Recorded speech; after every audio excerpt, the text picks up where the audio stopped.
नमस्कार. मी डॉक्टर किरण बोदले. स्वागत करतो आपणा सगळ्यांचं कथा आणि कारण बाय डॉक्टर किरण या युट्यूब चॅनलमध्ये. मी आज कथा घेऊन येतोय नारद महर्षींच्या जीवनातली. नारदजी म्हटलं की आपल्या समोर एकच वाक्य किंवा एकच चित्र तयार होतं की चहाडी करणारे नारदजी. पण एक वाक्य मी नम्रपणाने नमूद करू इच्छितो की ज्यांच्या चहाडी करण्याने जगाचं कल्याण होतं ते नारदजी, आणि ज्यांच्या चहाडी करण्याने जगाचं वाटोळ होतं ते सर्वसामान्य आपण असतो. जेव्हा समुद्रमंथन चालू होतं, त्या समुद्रमंथनासाठी मेरू पर्वत आणि वासुकी सर्प गुंडाळला गेला होता. सर्पाच्या मुखाकडच्या बाजूला सगळे देव आणि शेपटीकडच्या बाजूला सगळी राक्षस होती. जेव्हा ते मंथन करताना दोरी हलवली जायची, सर्प हलवला जायचा, तेव्हा सर्पाच्या तोंडातून हुसकारा बाहेर पडायचा, विष बाहेर पडायचं आणि त्याचे चक्कर येऊन देव खाली पडायला लागले.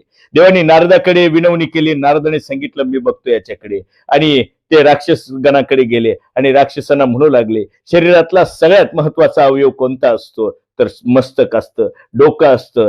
जर डोक्याकडचा भाग महत्वाचा असताना तुम्ही एवढा महत्वाचा भाग समुद्र मंथनासाठी आला, आणि अमृताच्या मागणीसाठी हे समुद्र मंथन चालू असताना आपण मात्र शेपटी धरता आणि अग्रभाग मात्र देवाच्या ताब्यामध्ये देता, कसं जमेल आपणाला? ही नारदाने टाकलेली चहाडी, नारदाने लावलेली कळ बरोबर जागी पोहोचली, आणि लगेच देवतांकडे राक्षसी गेले आणि सांगितलं आम्ही सर्पाच्या मुखाकडे जाणार, तुम्ही शेपटीकडे जा. लगेच देवता शेपटीकडे गेले, मुखाकडे राक्षसे गेली, आणि पुन्हा समुद्र मंथन चालू झालं, ज्याच्यामध्ये देवतांचा त्रास कमी झाला आणि वाईट दुराचार विचार असणाऱ्या राक्षसांचे मात्र त्या ठिकाणी वासुकी सर्पाच्या तोंडातून येणाऱ्या विषामुळे त्या ठिकाणी त्रास वाढू लागला. नारदानी ही चहाडी लावली, पण यातून जगाचं कल्याण झालं.